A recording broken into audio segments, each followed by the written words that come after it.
Mas, só pra dizer, minha mãe bateu na porta do quarto um dia e eu abri uma fresta do quarto e por essa fresta ela me disse, Mari, no total desespero, tá? Ela tava desesperada. Se você não quiser se ajudar, ninguém vai conseguir te ajudar. E aquela frase, pra mim, ela foi um turning point. Porque, assim, eu queria ajudar minha mãe.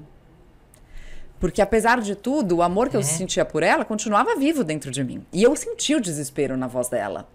E eu falei, cara, eu quero me ajudar minha mãe, mas eu também quero me ajudar, mas eu não tô conseguindo me ajudar. Porque era como se eu tivesse duas forças opostas dentro de mim. Uma me puxando pro fundo do poço e a outra querendo agarrar uma boia de salvação. Assim, qualquer boia de salvação, como um náufrago no meio do mar. Falei, não, então eu tenho uma...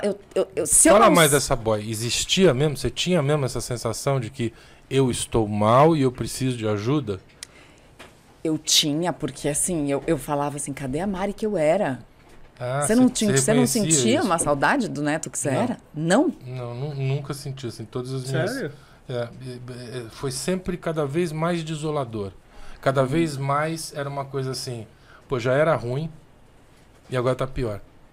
E uma vez um dos psiquiatras, o próprio Rodrigo, o Rodrigo falou assim, existe um tipo de depressão que ela vai apagando a memória positiva que você tem da vida. Então, é assim, hoje, mesmo bem, mesmo medicado, mesmo tudo, se você falar assim, qual foi o melhor momento da tua vida? Eu lembro do nascimento das meninas, meio que isso. Lembro uma viagem, outra que a gente fez, mas eu não tenho uma coisa, sabe, de... Um brinquedo. Puta, isso aqui foi legal, isso aqui foi legal, isso aqui foi legal. Entendeu? Mas Brinquedo eu lembro, o vertiplano, entendeu? Mas é só esse também, entendeu? Não, mas então, conta você. Não, eu lembro, eu me lembro, assim, eu começava, porque tudo foi no meu ano de vestibular, né? Então eu tinha também uma pressão muito grande para sair daquele quarto. E eu me lembro, por exemplo, de estar numa aula de ciência, você está estudando, sei lá, mórulas, divisão celular, Mórula? Eu me lembro dessa cena, assim, a professora desenhando a mórula, divisão celular para a formação de um feto na lousa. E ao ver a cena da mórula, eu lembrei da amora, do pé de amora que tinha no sítio dos meus avós. E comecei a chorar. Incontrolavelmente comecei a chorar. E tive que sair da sala de aula para ir pro banheiro, chorar. E a minha mãe teve que me buscar na escola aquele dia. Não conseguia mais voltar. Então, isso para mim foi um choque, assim, mas cadê a Mariana que assistia a aula? Eu sou CDF ainda, mas eu era muito mais, eu era a melhor aluna da classe. Você é mega CDF. Então, cadê a Mariana que era a pessoa que adorava as aulas, que estava aqui, que era admirada por todo mundo, tal, não sei o quê, e tá virando essa pessoa que chora escondida no banheiro. Você sabia porque você estava chorando? Menor ideia. É um gatilho, né? Uma das coisas que me fez procurar ajuda foi uma vez que eu estava no trânsito, indo para a agência, e tinha um caminhão de lixo. O caminhão de lixo passou por mim e eu comecei a chorar no carro. E aí, é engraçado, porque você tem essa reação física, você fala, que caralho, que eu não tenho nada contra caminhão de lixo, né? Esse caminhão de lixo não fez nada contra mim, assim, né? Exatamente. Então, Exatamente. engraçado isso. É muito engraçado. Curioso, é assim, muito. como acontece. Mas eu acho que essa sensação, né, que assim, pra mim, o que foi? Foi uma dúvida. Bom, de um lado eu quero me ajudar, de um lado eu quero ajudar minha mãe, do outro lado eu quero naufragar aqui, quero me enfiar cada vez mais no fundo do poço.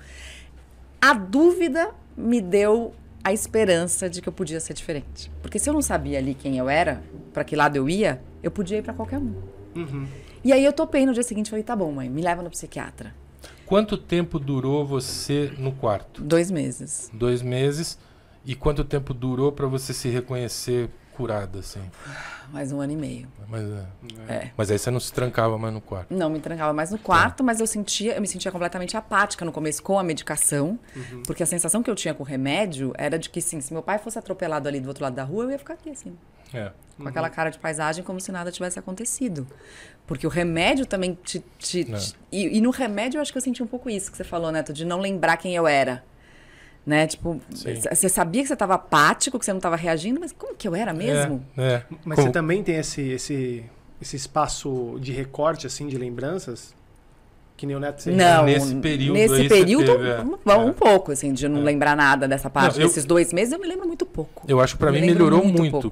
Melhorou muito depois que eu fui medicado. Eu lembro muito mais do que eu lembrava naquela época. Mas na época mais fodida, assim, de crise, realmente eu não lembrava nada.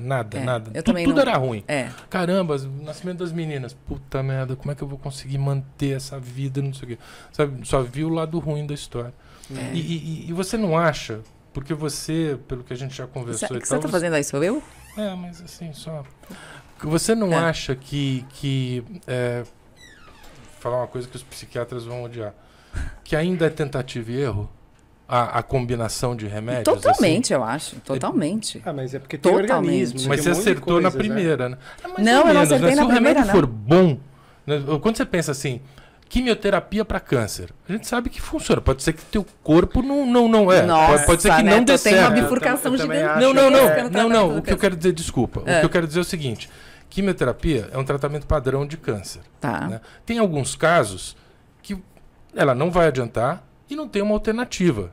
Quer dizer, você não vai resolver o teu problema. Quer dizer, pode até, né, tentar outras que não sejam... mais, Sim, pode tentar outras que não sejam... Mas eu duvido que um médico fale assim, vamos tentar quimioterapia, mas vamos combinar quimioterapia com isso. A sensação que eu tenho é que é uma alquimia o psiquiatra, sabe? Ele fala, vamos tentar esse com esse, com esse. Mas no câncer também, né? No câncer tem muito disso. Talvez eu tenha dado no câncer tem muito disso. Talvez a gente pode falar, pegar o exemplo da diabetes. Você vai dar lá, tem diabetes grave, você vai dar insulina. Talvez seja mais, né? Ou Alzheimer. Alzheimer você tem isso aqui pra fazer, não tem muito como te salvar do Alzheimer, ele vai evoluir desse jeito. É que eu vejo que assim, a parte, desculpa, até essa parte da depressão, por mais que você tome algo químico, o seu cérebro continua processando. Você tem a reação química, você até absorve isso, mas se você não começa a mudar, se você para ou se um desmame, faz você ter uma recaída. Eu não acho, não, eu cara. vejo que é algo que ele é composto. Eu não acho que é só químico, mas acho que... Isso que você tá falando é do caralho, porque eu acho que é onde eu... Me corrija se eu estiver errado. É onde eu não concordo com Mariana Ferrão, entendeu? Eu acho assim, eu sou racional demais. Então, eu acho que você tem depressão, é uma falta de uma enzima lá qualquer, que se eu entupir de remédio para resolver essa enzima, eu tô bem. Entendeu? Eu acho que não. Eu acho que eu tô errado também. Entendeu? Eu acho que eu tô errado. Porque é uma ótima desculpa. Porque é uma ótima desculpa pra não precisar fazer nada. Parabéns. Vou só tomar um remédio, beleza, entendeu? Respondeu e foda-se a Mariana. Não, mas me fala, Mariana. Me fala qual é a tua visão. Eu vou falar até da minha experiência pessoal, tá? Eu posso falar de várias outras experiências que eu conheço, mas eu vou falar da minha experiência pessoal, porque eu acho que tenho mais propriedade de falar da minha. E vocês falaram assim, você acertou de primeiro remédio. Eu não acertei de primeiro remédio, eu troquei de medicamento pelo menos 3 vezes, e até ajustar a medicação. Então demorou pelo menos aí quase uns 4, 5 meses para ajustar a medicação. E aí foi quando eu comecei a melhorar. Depois que eu comecei a melhorar com o remédio, eu comecei a ter ânimo para fazer o que eu acho que de fato hoje me sustenta sem remédio, fora de crise de depressão, desde os meus 35 anos, que foi quando eu entrei na minha primeira licença maternidade. Eu vou fazer 44 esse ano, ou seja, 10 anos eu tô sem crise. 44. Então, quem foi quem? Fala que é mais velha, para as pessoas falarem, nossa, como você tá bem, imagina. Não passou de 30. Não passou de 37. Pesando, não passou de 35. Tá pesando. Enfim, e aí o que eu acho é, o que aconteceu para depois conseguir sustentar tudo isso?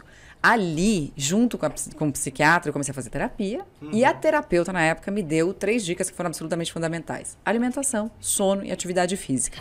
Vantagem no meu caso, ele dá risada. Tá bem, hein? Você tá fudido, né? Vantagem no meu caso, eu sempre gostei de atividade física. Obviamente, na época da depressão, eu não fiz nada, mas eu era jogadora de handball no colégio, amava jogar, assim como eu amava dançar desde pequena. Então, isso para mim não era era muito difícil durante a crise, zero. Foi muito difícil voltar a praticar, tipo, né, botar uma roupa de ginástica pela primeira vez de novo, entrar numa academia de novo, entrar numa quadra de novo. Tudo isso foi muito difícil, foi muito esforço no começo. Mas como eu gostava daquilo, aos poucos eu fui voltando a pegar gosto. A alimentação, meu caso com a alimentação é um caso à parte, porque eu tenho um irmão, muita gente deve se identificar com essa história, assim, filho que não come em casa. O que a mãe faz com o filho que não come? Faz tudo que o filho come, faz só o que o filho come. Meu irmão comia Só porcaria. bife, batata frita. Eu encontrei um manual da minha mãe que ela deixava, assim, o manual da casa. Sabe aquelas coisas? Antigamente tinha isso, né? Manual da casa. Nunca esquecer a fritura das crianças, nem no almoço, nem no jantar e nos dias seguintes. Então eu cresci comendo fritura Genial. no almoço e no jantar de segunda a segunda, todos os dias. E ainda estava escrito assim, você que gosta dessas coisas específicas. Nos dias que tiverem empadinha, fazer mandioca, ou polenta ou batata frita para o Rafael que não curte empadinha. Muito bom, muito bom. Eu comi alface pela primeira vez aos 15 anos e eu me lembro de quando eu experimentei alface. Foi no McChicken. Revelador. No McChicken aí. Genial. Foi no McChicken. Eu comi alface a primeira vez com muita maionese dentro do McChicken e amei alface. Por causa da maionese. Por causa da maionese. Claro. Então, durante anos, eu comi alface com muita maionese. Até que eu fui, depois, tirando a maionese do alface e gostando Ficando de só com a salada. maionese. Vendo como era ruim o alface. É a nossa diferença. Você foi tirando a maionese, eu fiquei com a maionese e você ficou com a alface. Mas eu ainda gosto de maionese. Não como mais, mas eu ainda gosto. Não é o meu forte, maionese. Não, também, é. Mas alface muito menos. Então, mas essa questão da alimentação era um problema para mim. E eu comecei ali, naquele momento, a usar, e essa acho que foi uma dica muito fundamental, assim, eu não gosto de dicas, assim, eu acho que cada um tem as suas, né? Cada um vai encontrar as suas, mas para mim essa foi fundamental. Usa as refeições como um momento de se auto-perceber. Sim, toda refeição é uma oportunidade de você perceber o seu corpo. E o nosso corpo é a nossa principal fonte de informação. Então esquece podcast, esquece tudo que vocês estão, né? Nosso corpo é a nossa principal fonte de informação, seja através das nossas emoções, seja através das nossas sensações. Só que a gente está cada vez mais desconectado disso. Então a gente perde a nossa principal fonte de informação e vai se conectar com outra coisa lá fora, se desconectando da gente. Quando ela me ensinou isso, eu passei... Fala mais, explica mais isso, porque assim... tá muito subjetivo essa história de eu vou me conectar com o meu corpo. Você vai se alimentar que é e faz um ritual assim. Se eu falar pra você agora, vocês jantaram? Não. Eu não tomei café da manhã, eu tô em jejum. Quase todo dia, assim. Quase todo dia, assim. Não pergunta que você vai se chocar. Não, é... Você, gente, vamos lá, uma pessoa mais normal. É, uma pessoa vai. normal. Uma pessoa... Você jantou? Jantei, não. Eu almocei, Tá. tomei café, tomei Tá café com da fome? tarde. Não, mas daqui a Se eu pouco te oferecesse daqui a pouco. pouco um prato de macarrão ou um prato de carne com arroz e feijão, o que seu corpo gostaria? O que tiver mais. Eu acho que eu iria... É uma forma de se conhecer. eu acho que eu iria com carne. Por quê? Porque me apeteceu mais. Onde tá essa sensação? No cérebro, né? Sei lá, acho que é uma referência. Tá no cérebro? Se você vir aqui um doce que você ama, Visual, tá. tá na sua visão, e o que acontece na sua boca? Fica cheio de saliva. Se você viu uma coisa aqui que você tá com fome, essa é uma sensação de que seu corpo quer aquilo, e muitas vezes é uma sensação de que seu corpo precisa daquilo. Tem algumas sensações assim, tipo, putz, o Mário Neto te convidou pra ir lá no podcast dele. Tem uma sensação que é sim ou não. É um gut feeling, assim, né? Tem que um você gut feeling, tem uma coisa aqui que fala assim, vai, não vai. Fala com essa pessoa, não fala. É.